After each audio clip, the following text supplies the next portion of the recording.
Magandang balita po sa mga guro. Nako, may long weekend ang ating mga guro dahil po inanunsyo na po ng Department of Education ang pagpapatupad ng wellness break para sa mga guro at mag-aaral. Ako, ito ng mga chikiting na naman. Ang mga chikiting na naman, wala na naman silang pasok. Wellness break. Simula po yan sa October 27 hanggang October 30. That's next Monday na. Yes, so, 5 araw. So, plus the weekend, isang buong linggo. Meron silang wellness break. So, hinikayat nito ang mga paaralan na magbigay po ng sa mga guro ng recovery time kasi overwork talagang ating mga guro.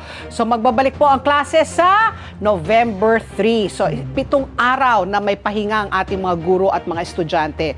Itutuloy-tuloy nyo na ang bakasyon ng pamilya at magplano na kayo kung saan kayo magbabakasyon dahil po opisyal nang idineklara ng Malacanang ang October 31. Nako, para sa atin. Pero tayo, hindi tayo kasama, Ricky. Ano yung long weekend ulit, Pat? Long weekend. Hindi ko na matandaan din.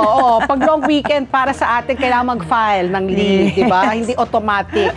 So, October 31 has been declared a holiday ng Malacanang bilang espesyal na non-working holiday sa buong Pilipinas. So, nilagdaan po ng ating Pangulo, si Ferdinand Marcos Jr., ang Proclamation number 727 na layunin pong bigyan ang mga Pilipino ng mas mahabang oras para makasama ang pamilya at mabawasan ang siksikan sa mga terminal, sa mga gusto umuwi po sa kanilang mga probinsya.